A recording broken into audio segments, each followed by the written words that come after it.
Good evening all. How's everybody doing? Good? Okay, excellent. So, welcome all to UDCT Alumni Association's Dr. Homi Sethna Memorial Oration. My name is Nilesh Lile. I'm a Board of Governor member at the UDCT Alumni Association and your host for the day.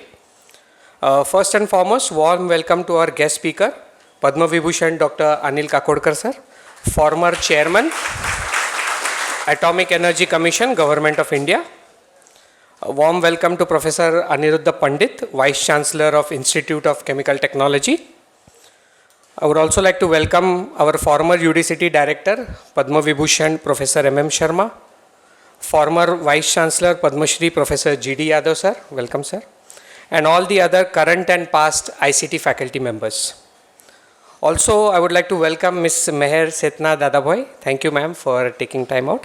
As well as the UA Advisory Board members, UDCT alumni, BOG members, students, and everybody else who is attending today's event here at ICT. I would now like to request UA President, Mr. Vijay Sane sir, to escort our guest speaker, Dr. Anil Kakodkar, to the dais, as well as other dignitaries, Professor Aniruddha Pandit, Vice Chancellor of ICT, Professor Rathod,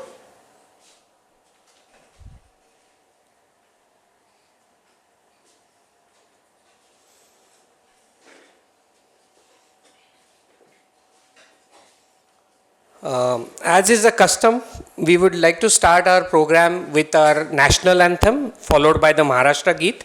So I would request everybody to please stand and please be standing till we finish both national anthem followed by the Maharashtra Geet.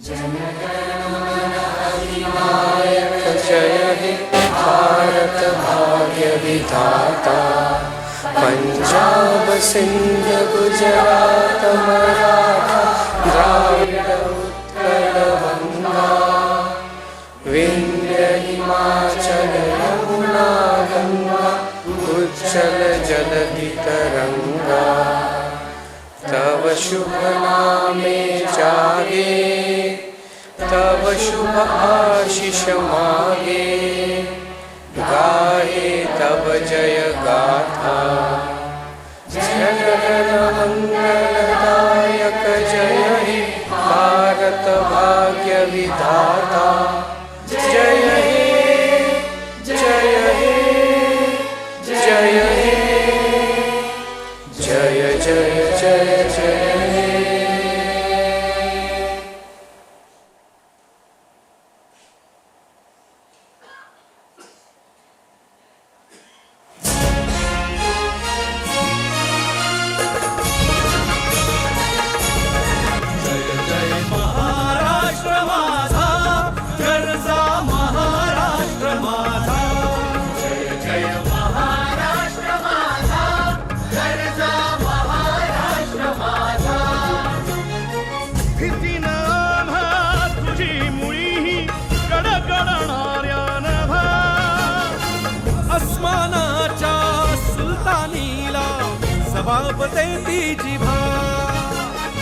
सह्याद्रीचा Singh गर्जतो Shivshambhu राजा दरी दरी तुला नाद गुंजला महाराष्ट्र माझा जय महाराष्ट्र माझा गर्जा महाराष्ट्र माझा काळ्या छातीवरी कोरली अभिमानाची लेणी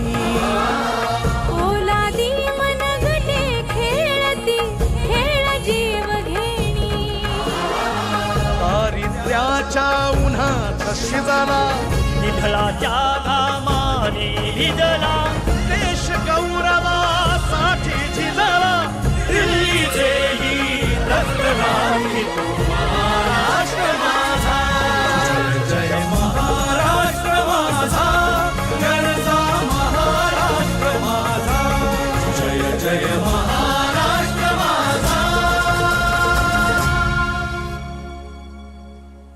Thank you. Please be seated.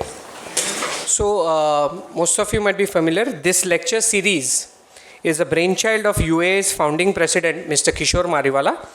And every oration is named after a luminary of UDCT, of course now called ICT.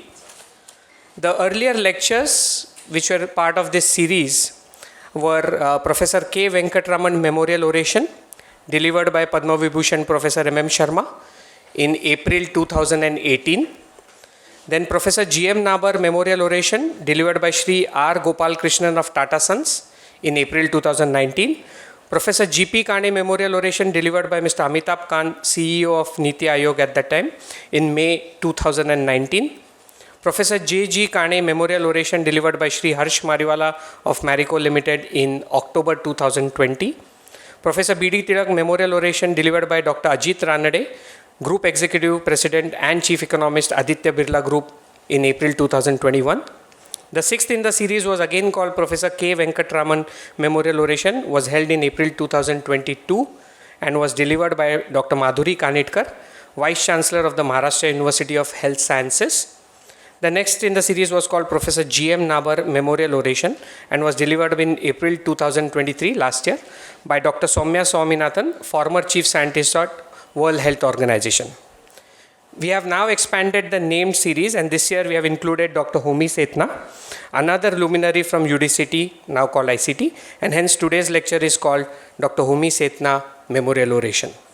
With this brief background, I would now like to welcome Mr. Vijay Sane, President of UDCT Alumni Association, to address the August gathering.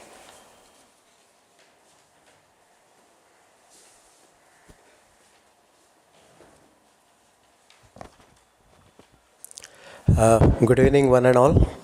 Respected speaker of the evening, Padma Vibhushan, Dr. Anil Kakodkar, ICT Vice Chancellor, Professor Anil Pandit, our guest, Mayor Dadabhai, daughter of Homi Sethna, all the dignitaries of the dais, faculties of the ICT, students, alumni.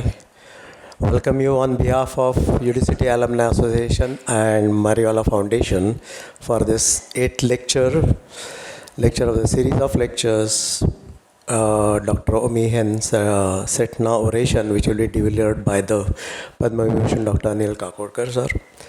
This series is mainly to honor the personalities who have contributed immensely to the ICT or UDCT and the reputation of UDCT and ICT. And this is one of the activities of the UA. Other activities which UA is undertaking is mainly the lab upgradation, undergraduate facilities of the ICT. Secondly, something we can do about the classroom upgradation. Third is we provide interest-free loans for the students who are the needy students who can pay the fees, academic as well as hostel or mess. And once they get the jobs, they can pay back later, so it can be rolled over in the subsequent years. Plus some of the infrastructure which is connected to the hostel mess, something with the beneficial to the students and such. So these are some of the activities which are undertaken by UA, and mainly it's to the donation of our alumni, and plus whatever the membership fees which are getting, which goes to the fixed deposit and the interest what we get. So this is a brief about the UA, what it does. I welcome you once again. First, enjoy the evening. Thank you very much.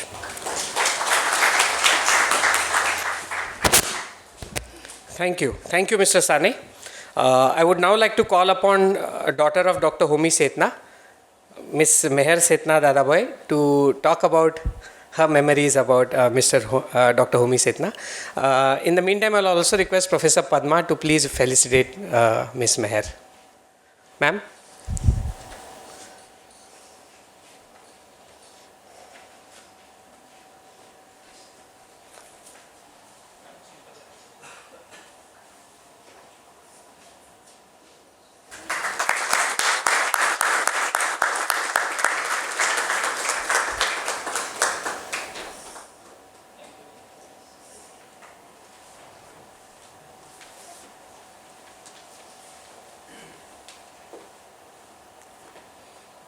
Thank you so much on behalf of my family. This talk today, I think, really captures the essence of my father, Homi Nasarwanji Sethna. Thank you all, and thank you, Dr. Kakodkar, for remembering him so fondly.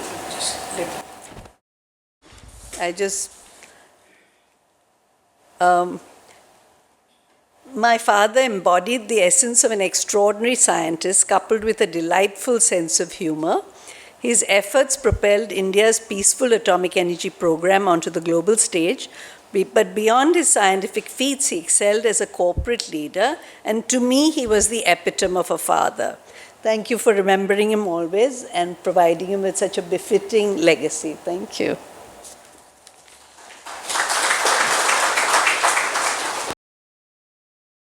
Thank you very much, Ms. Meher Sethna Dadaboy.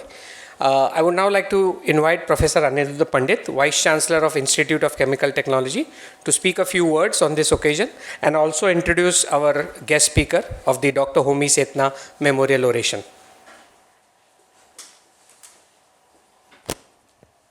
Thank you, Nilesh. Padma Vibhushan, Dr. Anil Kakodkar, Padma Vibhushan, Professor M.M. Sharma, Ms. Meher Sethna Dadaboy, Padma Shri Professor G.D. Yadav, past presidents of UD Alumni Association, my colleagues and student friends. Also, current president Shri Vijay Sane, Professor Rathod. Now, this is indeed a very, very happy occasion because we did not have any other means to celebrate our ICT's one of the most distinguished alumnus, Sri Homi at Sethna. We have heard about him through various reports, through various articles, but I think the real story can be learned from someone who has worked with him, and that's why when Sri Kishorbai Mariwala suggested that we should also have a lecture in the honor of Sri Homi Sethna in the year of his centenary, I immediately took an opportunity to talk to Dr. Kakodkar, and he readily agreed. So I am very much thankful to Dr. Kakodkar for accepting our invitation readily and agreed to give this memorial lecture. And I am very happy to see that all of you have gathered here to learn about the son of India, the nuclear scientist, as was correctly pointed out by his daughter, Ms. Meher, and also a corporate leader. The title which Dr. Kakodkar has chosen for today's thing, a scientist with a courage. Now this is indeed has been the case, and we will learn more about it when Dr. Kakodkar talks. I don't want to have preemptive comments on the same. I am sure you will enjoy that. Let me take this opportunity to introduce Dr. Kakodkar, though this august audience does not need an introduction of Dr. Kakodkar because he has been a regular visitor to ICT. He is also our honorary distinguished alumnus and also have been honored by ICT with an honorary doctorate. So I am very grateful, but for the sake of formality, let me just briefly list out Dr. Kakodkar's achievements. Dr. Anil Kakodkar, born 11th November 1943, joined the Bhabha Atomic Research Center in 1964, following the one-year postgraduate training with top rank in nuclear science and technology in then Atomic Energy Establishment. He became the director of BARC in 1996 and was the chairman, Atomic Energy Commission, and secretary to the Government of India, Department of Atomic Energy, during the years 2000 to 2009. He was DAE Homi Bhabha Chair Professor during January 2010 to January 2015 and Indian National Academy of Engineering Satish Dhawan Chair of Engineering Eminence during January 2015 to January 2017. Currently, he is AICT Distinguished Chair Professor and also a Chancellor of Homi National University.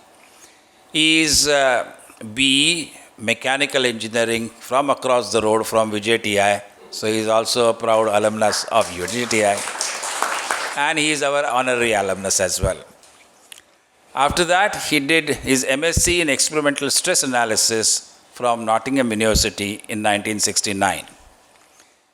He has been credited to the development of atomic energy program in India throughout his professional life. Focus of his work has been on self-reliant development of nuclear reactor systems to address the Indian program requirements. Dr. Kakodkar continues to be actively involved in the programs related to augmentation of thorium utilization in our nuclear power program, and I'm sure he will talk about the fast breeder reactor which is about to get commissioned, and the development of non-fossil primary energy sources for meeting our overall energy needs. Those who have heard him earlier would have learned about the excellent analysis which he had done linking the development of a nation and the requirement of energy per capita and what is really needed and what is actually utilized in many cases, which is wasteful. Dr. Anil Kakodkar has been a key contributor to India's strategic program. He was amongst the chosen few involved in first successful peaceful nuclear explosion experiment that India conducted on May 18, 1974 at Pokhran, and later he played a key role in the series of successful nuclear tests conducted during May 1998, again at Pokhran. The comprehensive and robust program under Dr. Kakodkar's leadership has earned India a distinctive status as a country with advanced nuclear technology. In addition to that, Professor Dr. Kakodkar has been involved in many other similar scientific activity. He has served as a chairman of Rajiv Gandhi Science and Technology Commission of Government of Maharashtra. Currently, he is a chairman of Center for High Technology, Ministry of Petroleum and Natural Gas, and he continues to contribute to the state as well as central governments in terms of their various activities as well as their various initiatives. Dr. Kakodkar has been honored by all the 3 Padma awards and the highest state awards from Maharashtra, Goa and Madhya Pradesh, besides several national and international awards and honors. He presently devotes his time primarily on issues related to energy, education, societal development, has been propagating the concept of sillage, city in village, a knowledge-based ecosystem for bridging city and village gaps for technology-enabled sustainable development in rural areas. I am very happy to invite Dr. Anil Kakodkar to give the first Padma Bhushan Dr. Homi Sethna Memorial Lecture. Thank you.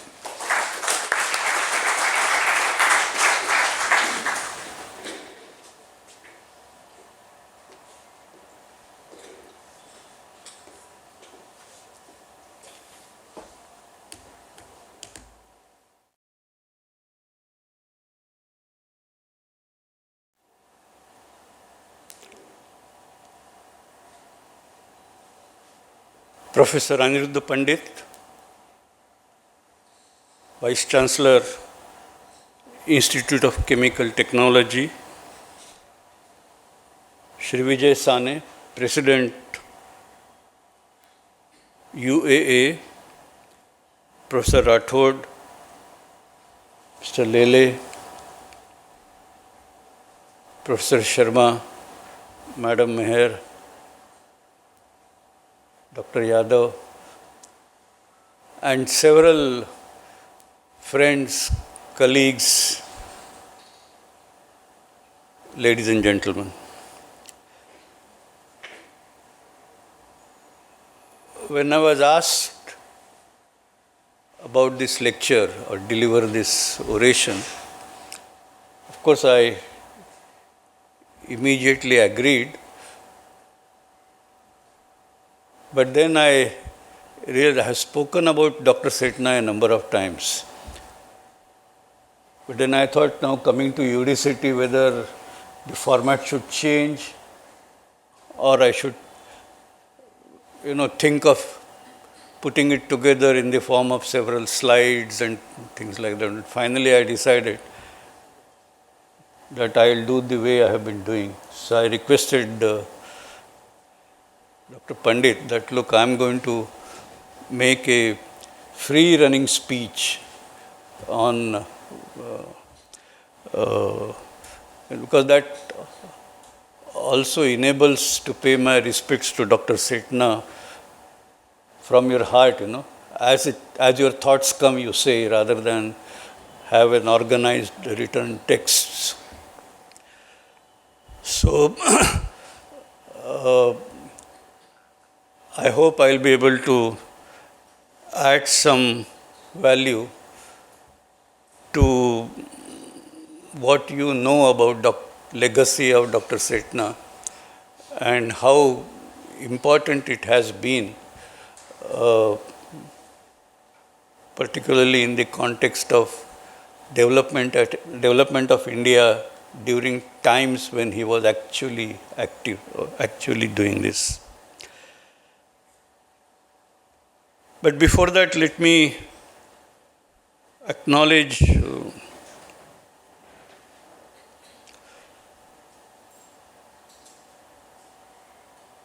Professor Pandit mentioned I am a frequent visitor to ICT, and this I have been doing right since my days in, my days in VJTI, because I used to like the food in canteen here rather than there.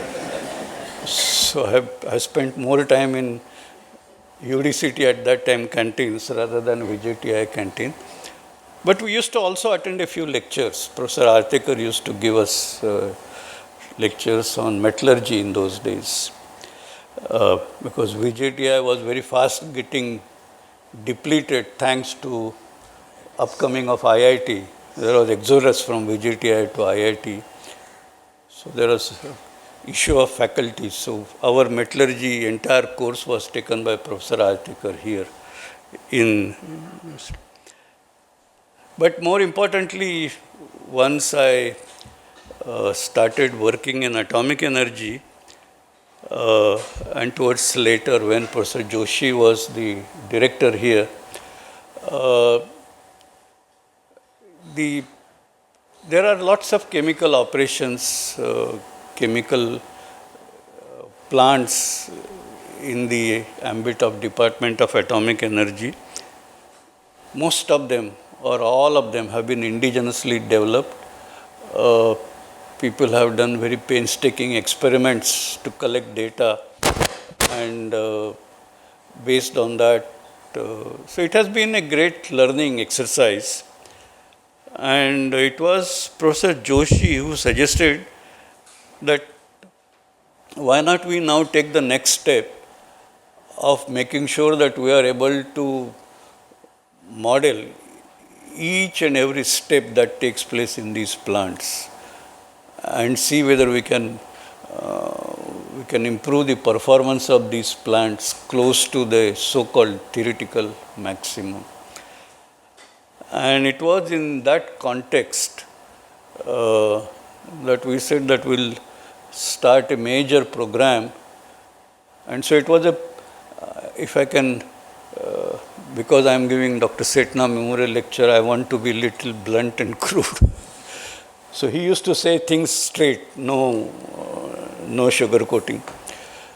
So it was a kind of contract that you produce so many PhDs in this area, and here is the support system for that.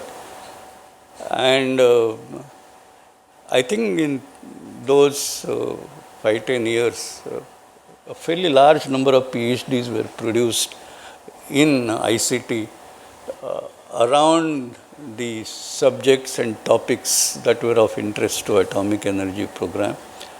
And in fact, that really started a very strong bond between me and Professor Joshi that continues even till today. I must also acknowledge Mr. Kishore Mariwala, the founder president, and who is the cause why these lectures are being held. So now we all know Dr. Sethna was an alumnus of ICT and University of Michigan Ann Arbor. To me, and when I joined atomic energy, I joined in the mechanical engineering stream. And of course, you join an institution, you are always looking for when is your next promotion due, how many years it will take, who are the people who would make that decision. And the chairman of selection committee for us used to be Dr. Sethna. And Dr. Sethna was deeply involved in construction of plutonium plant at that time. And that was, in a manner of speaking, a very large stainless steel piping construction. And so entire Trombay establishment, particularly the engineering community, we're all discussing what is sensitization of stainless steel, what are the problems in welding, and so on and so forth. And of course, it used to be centered on what are the questions Dr. Sethna is likely to ask. So it was to be coffee table discussion. You go into the canteen, everywhere it was. So Dr. Sethna was, he had almost become a kind of encyclopedia of what kind of questions. And these were not academic questions. These were practical, down to earth questions which people were facing as the plants were being built. And I know doing piping is one thing, but some of the large tanks at that time, I think they couldn't find an Indian industry to do that in an adequately. So they decided, so they created a huge shed next to plutonium plant, and the big tanks were constructed. So it was, for me, one could experience a lab and a workshop all in one at BARC. And this was quite an experience. And so that was the image we used to carry of Dr. Sethna, that look, you want to be successful, you should be able to answer Dr. Sethna's questions. And but thinking little more seriously, see, those were the days when there was Dr. Bhabha. Of course, I joined BRC in 64. We lost Dr. Bhabha in 66. So it was only those 2 years that were common. But there was Dr. Bhabha who would have this vision for atomic energy in India, vision of 3-stage program. And Bhabha that way was a theoretical physicist. And so he was at a fairly high level looking at how things would shape. But Bhabha was also an engineer. By the way, his first degree was in engineering. And of course, this is not the time to narrate that story, but it's an interesting story how a person so passionate in physics, because his father was insistent. So he said, okay, I will first do degree in engineering, but if I do that with great honor, then you will allow me to do physics. And he did physics that way, but he had that background. So we used to also hear on one side, here was Dr. Bhabha, who used to be very, very stickler, if I can use that term, about the alignment. For example, the stack of CIRUS, CIR in those days, the Canada-India reactor, and the plutonium plant, and the alignment of modular labs, they must run exactly parallel. So I know one of the surveyors who used to work with me in Dhruva. So he said, the engineer said, you show us a point where the stack will be erected. And he carried out the survey and put the location, and they created the plinth of that whole stack. Then he rechecked it after several months when the plinth was almost ready. And then he found that it is out by, I don't remember exactly, but 1 foot or 1.5 foot or some such. Now the distance between the two is very long, almost a kilometer or more. So 1 foot lateral swing in that 1 kilometer distance is hardly anything. You will not notice that the two lines are not parallel. But he was having that feeling that now Dr. Sethna was in charge of the plutonium plant construction. Dr. Bhabha used to monitor the architectural part and aesthetics part of the whole thing. So he said after a lot of wavering, and this is the surveyor, he himself told me this. Finally, he decided that I will break this news to Dr. Bhabha, saying that this is an error. I don't think it is material. We can carry on, but I think it's my duty to tell you. And so he told this to Dr. Bhabha, and the next result was this duo, Dr. Bhabha, Dr. Sethna, they decided to rip open that raft, create another one which was exactly at the right location. So that was the spirit with which things were happening. So there was Dr. Bhabha who was who will visualize, who will want many things to be done. But then doing atomic energy is not just doing nuclear physics or not just doing reactor physics. It's not just doing science experiments in laboratory. You have to put together a whole infrastructure to be able to build reactors, to be able to build plants which will supply materials to go into that reactor, call it uranium, call it other zirconium and other structurals, or call it heavy water. And all these were technologies which were not known. So you had to know that technology, you have to build plants based on what you have done and support this program. So, and then on top of it, as far as Dr. Sethna is concerned, come 1974, and there was this huge embargo. So I have seen Dr. Sethna personally struggling to see that Madras Atomic Power Station, which was, the Canadians left when Rajasthan 1 was almost done. It was actually commissioned. Rajasthan 2 was still under construction, but advanced stage. And India had launched Madras Atomic Power Station, which was a much bigger step in indigenization, with all the equipment to be sourced from within the country. And this embargo came, and Dr. Sethna used to be on telephone calls sitting in his office, whether this equipment has come, whether that equipment has come, what is the problem. And he had every problem on his fingertips. So, of course, yogi and commissar is a term used in a different context. But I think that duo was of that kind. Somebody who would be very romantic, visualize a lot of things.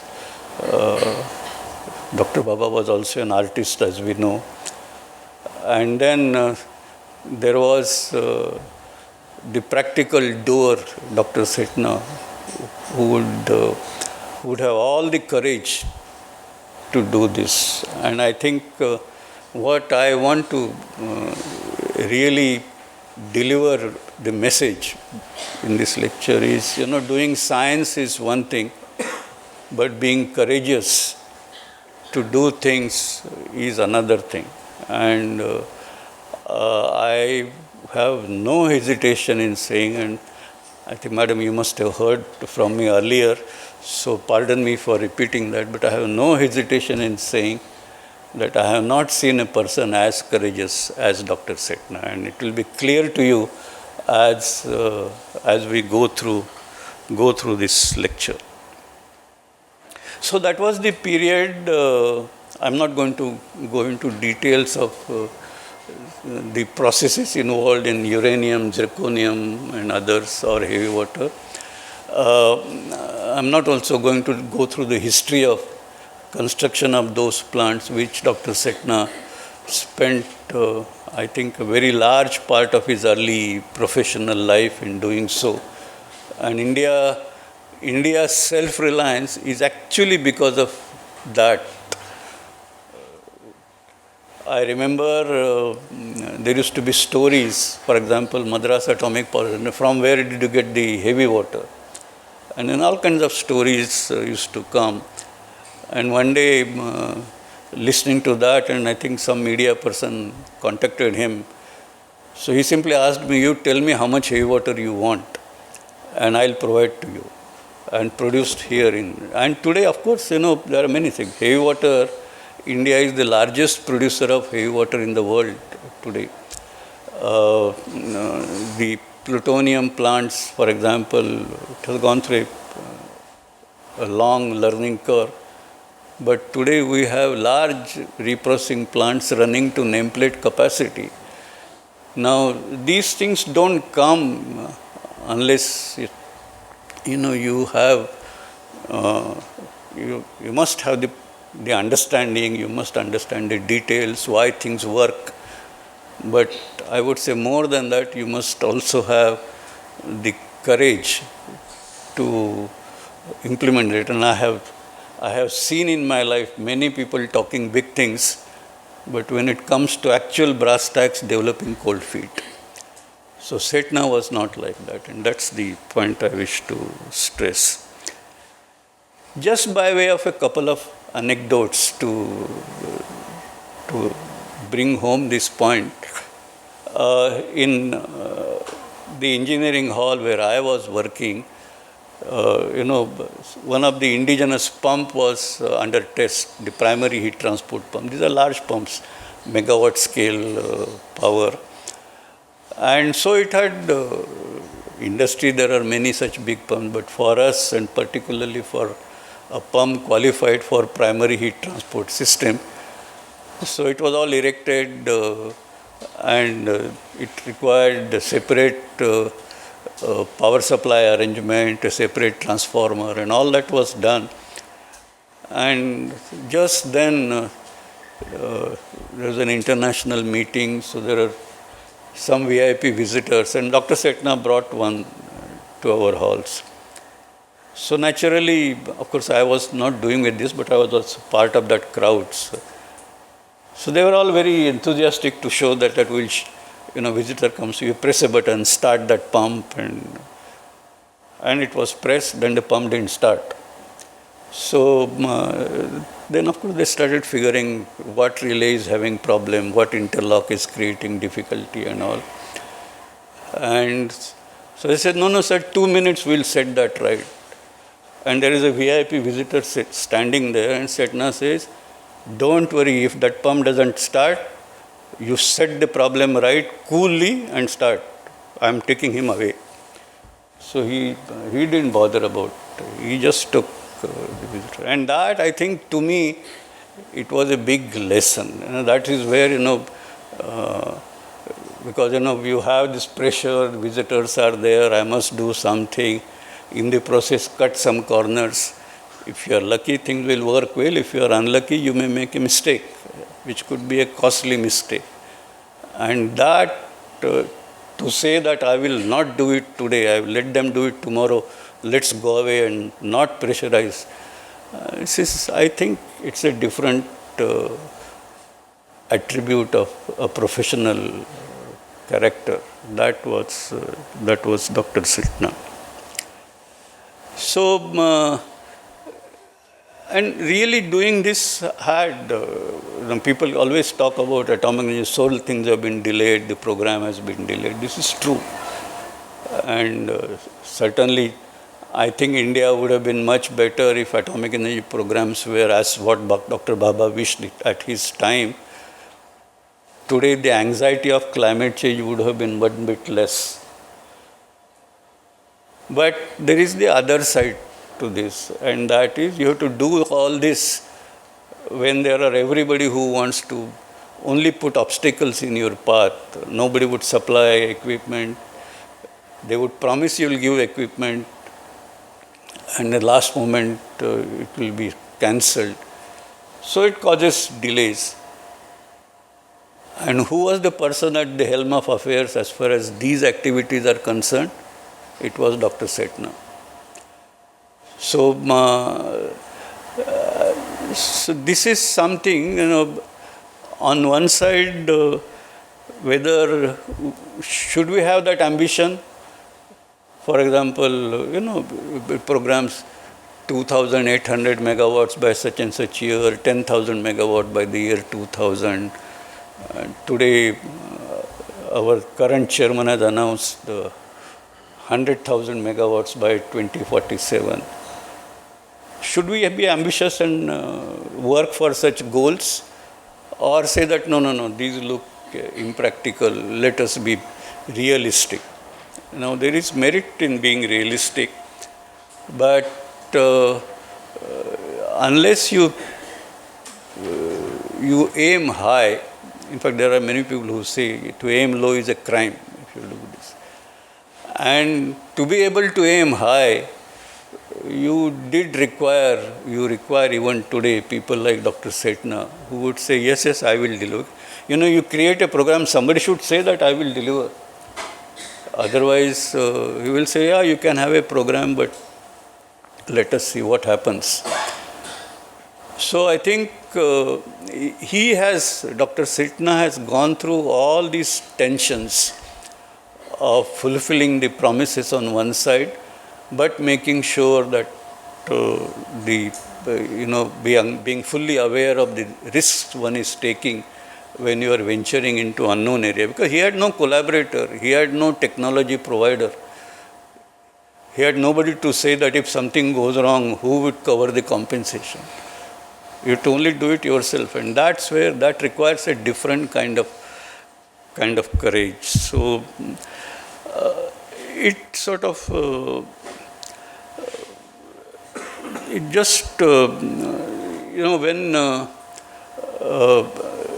this program was going on, there was on one side the heavy water program, because post 74 the reactor program got the maximum jolt, so it was there. And then all these material supplies which I mentioned. Now, post 74 also created the huge problem with respect to fuel supply for Tarapur, which was supplied by Americans. Now, so I'll come back to that story of getting the fuel for Tarapur. But it is in this background that on one side you have this challenge of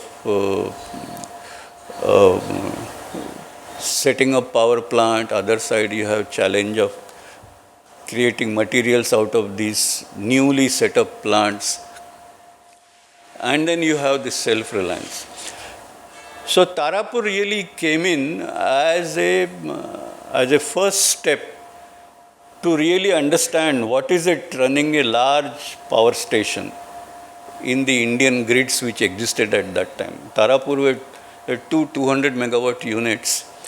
They were, I think at that time, the other thermal stations were 60 megawatt or maybe few 100 megawatts, but nothing 200. And it was in fact, when they were installed, they used to trip every now and then. And in the media, it would appear, this Tarapur trip became a matter of joke. Now, so there is this question of running the power plants on one side, addressing these constraints on the other side, But while doing so, and of course it was known at that time that the mainstay for the India's nuclear program would be the heavy water reactors. So everybody knew that Tarapur only first of, there are kind of 2 units just to check what it makes to run these large plants in Indian grids. But the Indian plants would be heavy water reactors. So on that, the work was already going on. Now, Tarapur fuel supply was, of course, contracted out to Americans, and they were bound to supply the fuel for the full life of Tarapur plant. Now, the question was, what do we do for heavy water reactors? And one of the reasons why heavy water reactors were chosen that they will run on natural uranium. Tarapur requires enriched uranium. That was another technology which it was not there at that time at least. So the question was, we must set up uranium production facilities, uranium mines, uranium mills, uranium refining thing. Now you all know Jadugoda. Jadugoda overgrade was 0.06% at that time. Today it is around 0.05, 0.0, sometimes less than 0.05. That overgrade is actually poorer than the tailings of many of the uranium mills abroad. They process much better overgrades, and so if you ask any government project requires financial approval, or for any corporate you need financial due diligence. It was very clear that this would be discarded, it's not viable. So here was a country, on one side you set up Tarapur atomic power station on a turnkey basis, and then you set up Jadugoda uranium mines and mills,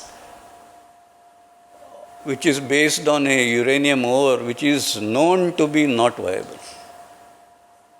But there was no other alternative, but it was these people, and in fact Dr. Sethna was first hand involved in setting up this. So I just want to stress this. They would obviously have to answer all kinds of questions, and I think on uranium I myself have handled several audit questions. So these keep coming. But imagine if that decision was not taken, whatever little uranium we had and whatever progress we made before civil nuclear cooperation was opened, nothing would have been possible. So that is the courage that I am talking about. Now, let me move forward. Let me talk a little bit about my own engagement with Dr. Sethna in some of these issues. So, first is Tarapur. 74 happened, and Americans said we will not supply fuel. Now, Dr. Sethna immediately decided that, look, first of all, he held Americans to account, saying that there is no way you cannot supply. I'll pull you to the international courts because you are legally bound to supply. And then, of course, that 74 thing and all is no violation. Americans said it's a violation. And this is a separate story. He succeeded on that finally. But as a contingency plan, he said, look, if they don't supply fuel to us, we will reprocess the spent fuel, produce plutonium, and put MOX fuel in the reactor. Now, see, this was around that time, around the 74, this was just beginning. Were early stages of reprocessing, very early stages of making MOX fuel pins, and here we are talking about fueling Tarapur reactor by doing so. But he did start. We started at Tarapur, the A3F facility, Advanced Fuel Fabrication Facility, which was meant for fabricating MOX fuel. And then the entire fuel supply chain for that. And he did create couple of assemblies, couple of fuel bundles, and we did load it in Tarapur reactor just to tell the Western powers that that will happen if you don't supply. Now, I'm not saying that because of that they supplied, but the fact is, I'm sure if this was not done, they would not have supplied. That is sure. And I was to some extent involved in some of these stories, but I was not knowing this in any great depth. But it was only much later when I was with Dr. P.C. Alexander, who was, when I met him, he was the governor of Maharashtra. But he told me, and he was actually the principal secretary to Prime Minister during Dr. Sethna's time. And he, in fact, narrated a lot of stories about Dr. Sethna's courage during that period. And he literally said that there was this little war of words going on between India and US. And everybody in Delhi was saying that, look, we don't want to go cross with a superpower like United States. So let us settle it amicably, see will happen. After all, 2 reactors is not such a big thing. Country is so big, it is the usual thing. Country is much bigger. What are those 2 reactors? And so that narration literally took my respect for Dr. Sethna, I don't know, from the bottom of Eiffel Tower to the top of Eiffel Tower, I must say. He said the entire Delhi, everybody was ready to reconcile. The only person who said no was Dr. Sethna. And he stuck together. He says, we're all, because person like people who on one side you have the political powers, other side you have people threatening you with the economic disaster that can happen. And so he says, I myself used to be very scared. What is this gentleman doing? But he said he stuck to his guns. He made sure, and finally Americans buckled, and they made arrangements with French, and the supply for Tarapur fuel was opened up. Now you can just imagine, unless this is much more than technology. This is much more than understanding how the reactor fueling will carry on and all. He could easily said, look, what can I do? Now this is not supplied. But he made sure that. So that is what I mean by profile in courage. Now, I can still take not 1 hour from now, but 1 hour from where I began, right? Sure. So another 10-15 minutes. Now, another similar story, because, I was doing Dhruva in those days. And Dhruva also it's conceptually different than any reactor. Even today, there is no reactor which is similar to Dhruva. So the questions were, how should it construct? I'm not going to burden you with unnecessary details. But the fact was that the simple issue is when you start a centrifugal pump, it's connected to a loop. Depending on the specific speed of the pump, it will go through a peak and then it will settle down to some value. So the question is, which equipment you are designing, what should be the design pressure? Now the construction which I was wanting to do for Dhruva reactor, we're using electron beam welding for the first time. In fact, even today, for a large scale fabrication, electron beam is not used, welding is not used, but we did that. Now, there were limits on welding machines available, what could we develop and all. There are reasons.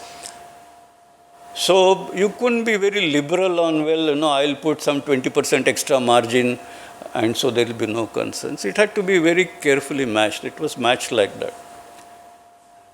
And then during the operation review, the question came that no, the design specification is somewhat limited. The pump will start, it will go to higher pressure. I said it will not go to this pressure. And because there is a whole calendar riding, surge tank riding, so I can promise you that the pressure will. Now, to me, this is elementary engineering. But many times, elementary engineering, when the stakes are high, gets forgotten. So there was a debate, and Dr. Sethna was chairman of Atomic Commission at that time. And I was a group leader running this particular activity in Dhruva project. So a sort of complaint went that, this is a problem like this and the stakes are high and here is a mad fellow, Kakodkar. He doesn't listen. Now, Sethna had no reason to go into detail, so he simply said, okay, tell him to change. So I get a message, Dr. Sethna has said you should change the pressure. So I am also a mad fellow like that. So I told him that who is Dr. Sethna? He may be chairman Atomic Energy Commission, so he can punish me if the reactor doesn't run at 100 megawatt. What should be the pressure of the plenum is my job because I have been entrusted with the design responsibility.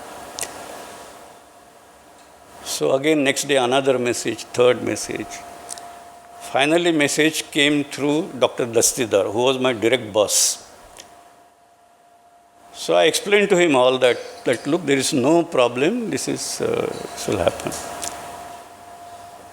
So he said, you have explained to me, I understand, who will explain to Dr. Sethna? So I said, okay, if you have understood, you go and explain. He has not called me, I am only getting messages. So if you don't want to do, you fix an appointment for me, and if he calls me, I will go and explain to him. So promptly next day an appointment was fixed. I met Dr. Sethna in his office, and he was obviously fed up with these complaints going to him. And so he, in his typical style, pardon me, madam, you will get memories of your father. But he said, Kakodkar, come. And then, so I explained to him, I said, first 10 minutes you are not going to speak. I will tell you what the problem is, what you have been told, and how it is. And so I did some arithmetic on the pad in front of him. So he says, no. In Hindi, he says, ab ek decimal kha gaya. So I said, fir aap karo. So he actually did the calculation himself to check whether I have shifted the decimal point somewhere. He got convinced. Now, by that time, as this was going on, he was actually getting angrier and angrier on me. So the fellow brought coffee, he says. So he said, okay, put sand in Kakodkar's coffee. So I sort of, I was also, because I was explaining, and so I kept that coffee aside. But when he checked that arithmetic and he found that what I was talking was sense, he understood what the game was going on. And from that point onwards, everybody was sitting on the table. I can't say how he fired all of them in front of me. And then, of course, he said, Arika, forget about it. These people have wasted their time, they wasted my time, and I'm wasting your time. I'm sorry, but you go. After that, for almost 3-4 years, whenever he would come to Bark, his first question to me would be, Kakodkar, what is your next mistake? And this, once he asked me, there was a minister, cabinet minister from Delhi. He was taking him around, and being from Bark, so I was also there. In front of him, he asked me, Kakodkar, what is your latest mistake? So I had to tell him that, sir, you don't ask me this question in front of this person. My career will be at stake. No, don't worry. So that was Sethna. The point is, I think as a person, we all carry out our responsibilities. But to be able to be courageous, understand everything, take considered decision, take your colleagues along, is something that I have rarely seen, and that was. Now let me talk about civil nuclear cooperation. That was another time when there was a lot of what shall I say, hot air moving around. So, in fact, Dr. Sethna was against this whole thing. And he tell, because one thing I know, I had, of all the past chairmen who were ahead of, before me, I must have received maximum telephone calls from the past chairman, if I have to count, from whom I have received maximum telephone calls, it has been Dr. Sethna. He used to call me, not only on serious issue, also on, he was a very jovial person, so anything he would telephone. So he, at that time, what are you doing all this? Don't trust these Americans.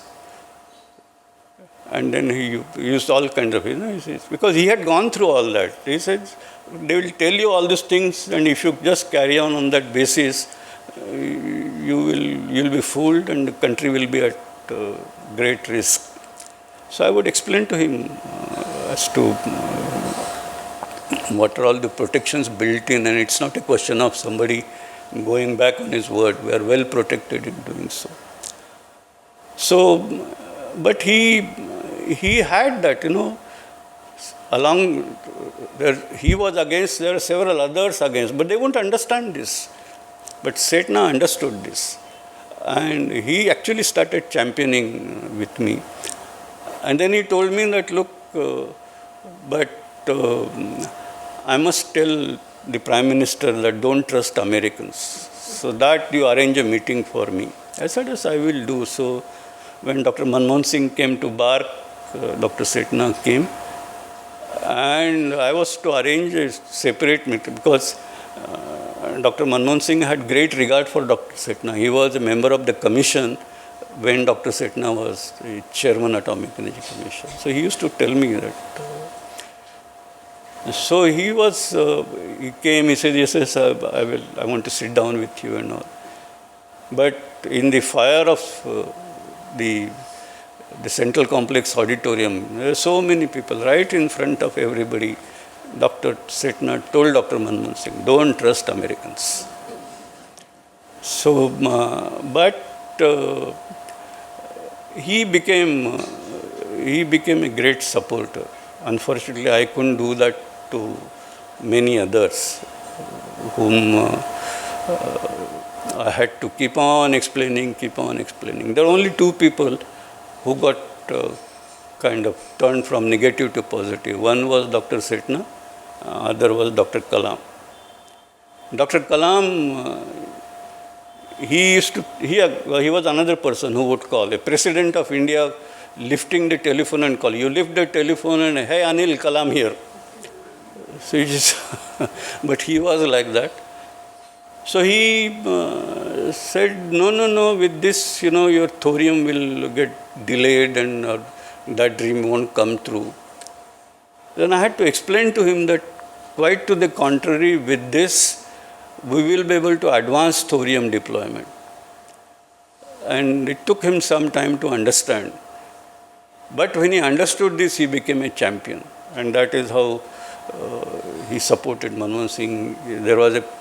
In the political circle, there was a split, so he met many opposition people and turned them around. So, again, the same thing, it is, when we do something new, doing something for which there is a prior experience, prior proving, even then challenges do arise because anything, technology is always difficult.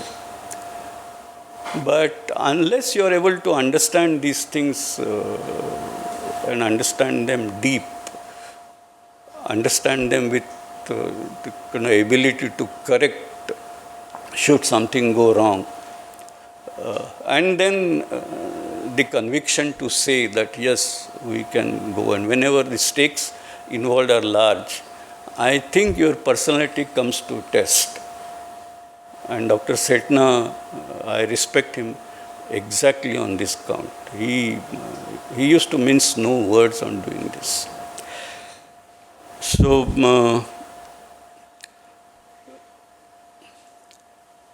So finally, I talked about Dr. Bhabha, Dr. Sethna,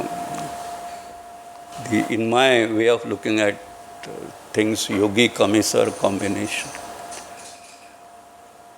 Supposing Dr. Bhabha was there and Sethna was not there,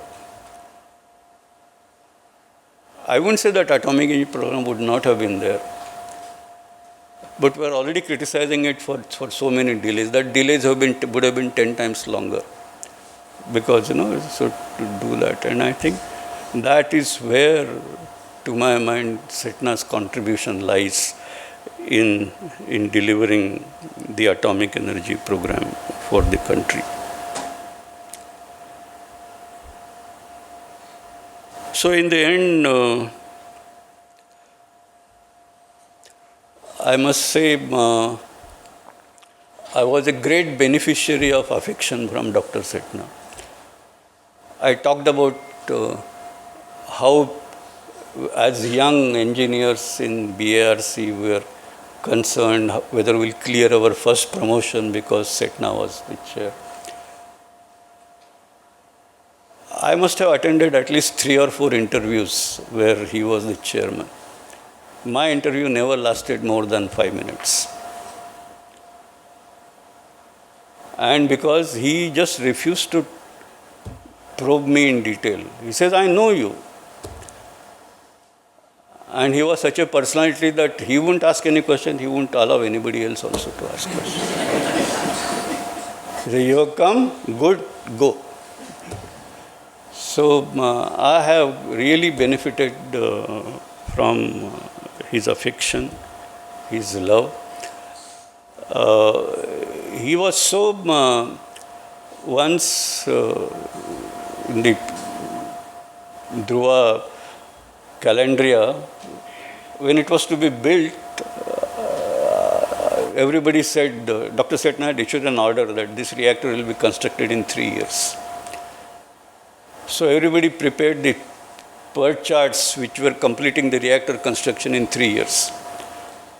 And I was a late entrant in this project. So I worked out the total time and said, so that PERT chart was showing all lines terminating at 3 years, only my work going on for 2 more years. So everybody pressurized me saying, no, if everybody has cut down time, you should also cut down. I said, how can I cut down time? Work is work, it doesn't happen like that. So again, a lot of complaints at that time, they went to Dr. Sethna. My boss was Mr. Mekoni at that time. This is earlier than Dastidar I took over. So, of course, it was not a direct engaged interaction with Dr. Sethna, but Mekoni had a lot of trust in me because I was quite close to him. So he explained to Dr. Sethna that, look, if Kakodkar said it's going to take 5 years, you leave it like that, let others. So we had this project PERT chart like that all the time. But in the end, the situation was the calendar was ready. The site was not ready, so it was just kept in the hall.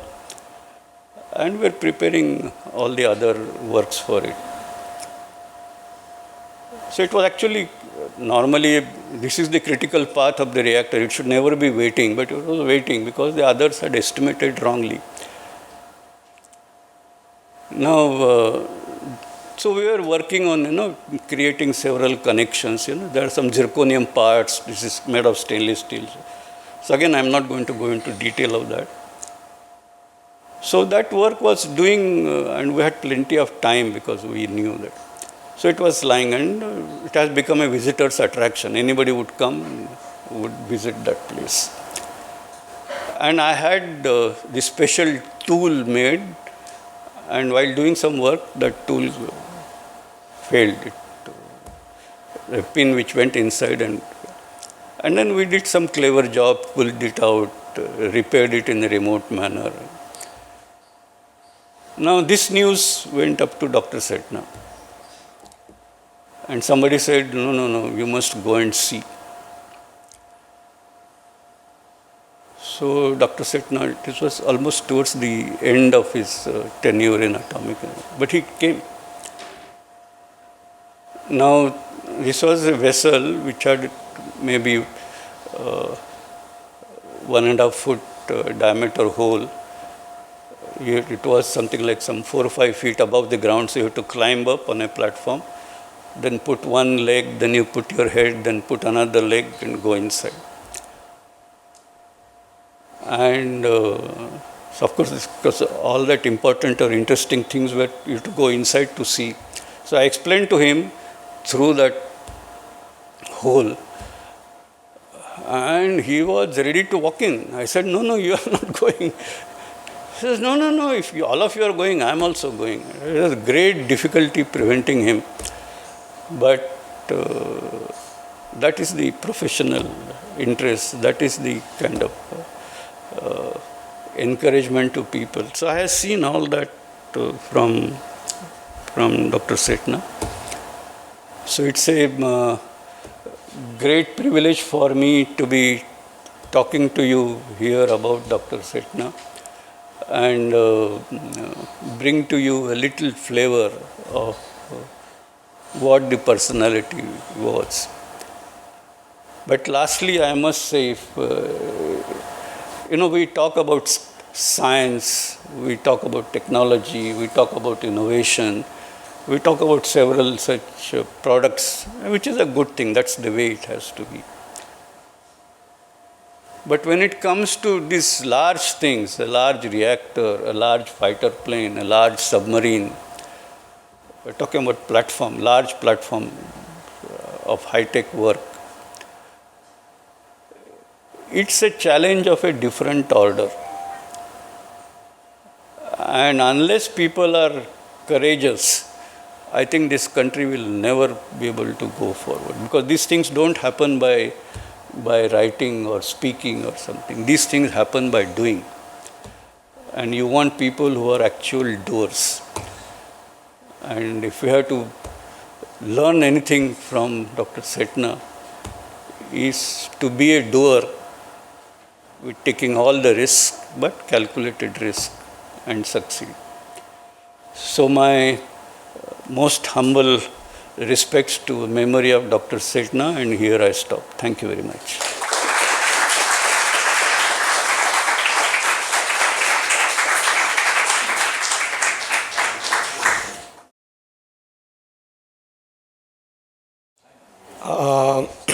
Thank you very much, Dr. Kakodkar. It was a captivating speech. With your permission, sir, maybe 1 or 2 questions? Yeah, I have no problem. As many as... Okay. Anybody wants to ask any questions?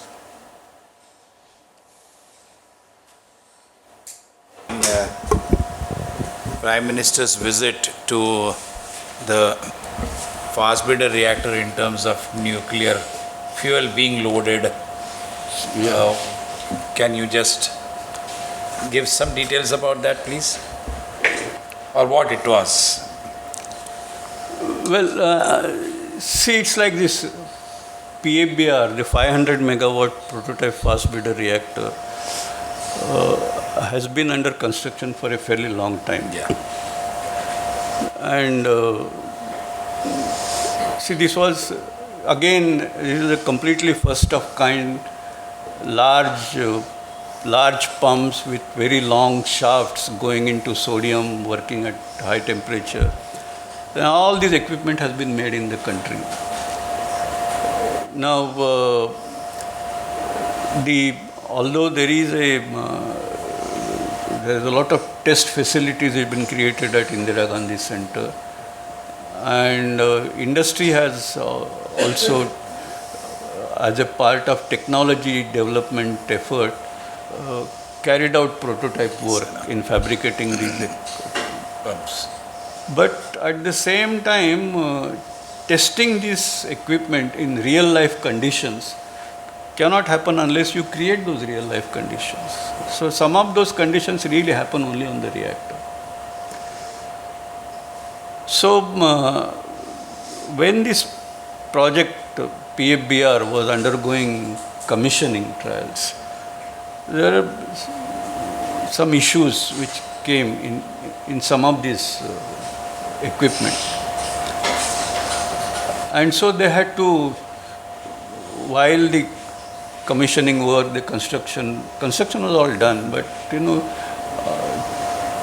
you have to commission each one of the systems, each one of those components. So while this was being done, one had to also attend to the problems that had been noticed, correct them in place. So first is, you can't be loading fuel unless all those problems are overcome. So the very fact that one has decided to start loading fuel is an indicator that All those problems are, keep fingers crossed, but hopefully behind us. Second, more important than that, is it may appear paradoxical, but the cost per megawatt of PFBR is actually very competitive. Even after escalation, the project cost has gone up, but after accounting for that escalated cost, if you say they work out the per megawatt cost, it is actually quite competitive. Whereas the normal thought would be that fast reactor technology, the reactors would be much more expensive. So we are all looking at this with great expectation. And finally, of course, this is the gateway to thorium utilization. So that way, I think it was a matter of great significance. Now the question is, that is not the commissioning of the reactor or first criticality, which is the real event. So I think it's only right that a very important milestone, very important event, and if the top person in the country goes and witnesses that, I think it's only right. But at the same time, it is not the first approach to criticality. So in that sense, the reactor, the fuel loading will go on for some months. It takes time. And then there are criticality and then experiments. So there is some work to do, but it is certainly a very important event. Now, media feels that, they smell a rat in everything. Yes. So what to do? Thank you. Any other questions?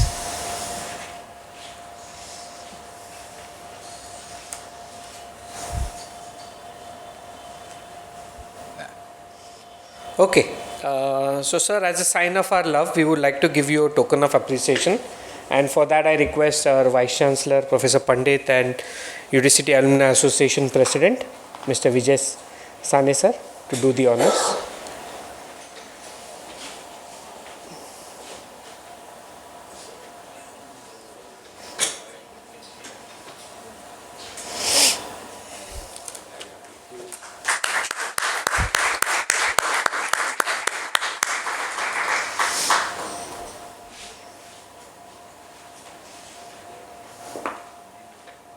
You can leave it there.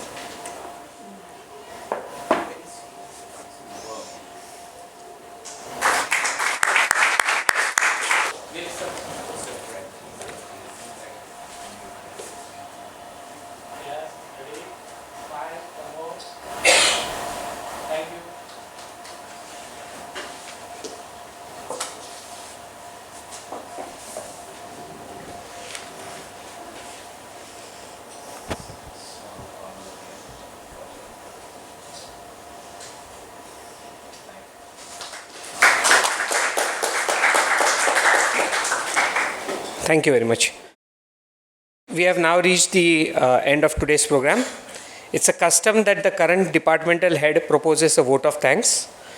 Since Dr. Homi Sethna graduated from UDCT with his chemical engineering degree, I would now like to invite Professor Rathod, head of Department of Chemical Engineering at ICT, to propose a vote of thanks. Thank you, Dr. Lily. So I think is the last part, maybe a boring part, but as a head of department, I'll do this.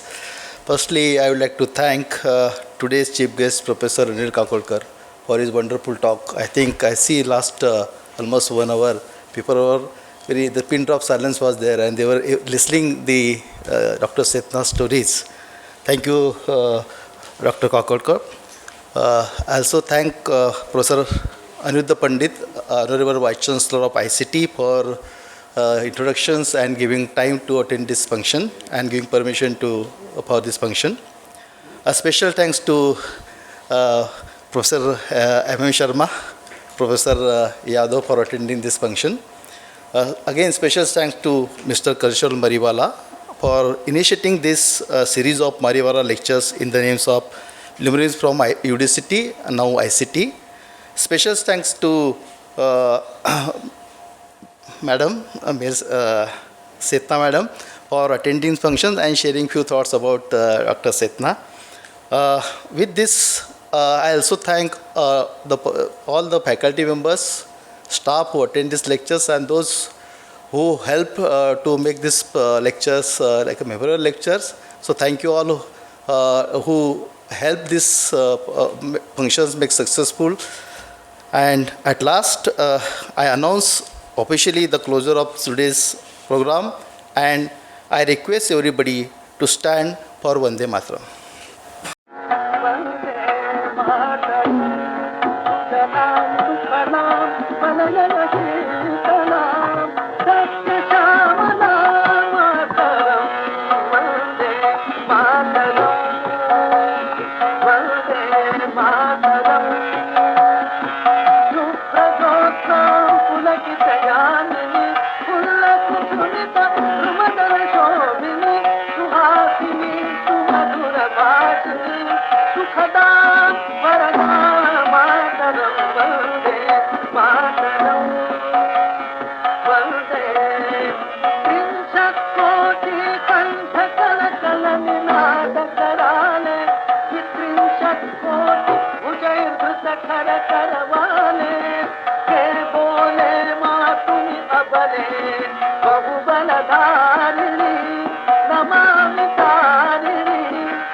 Thank you.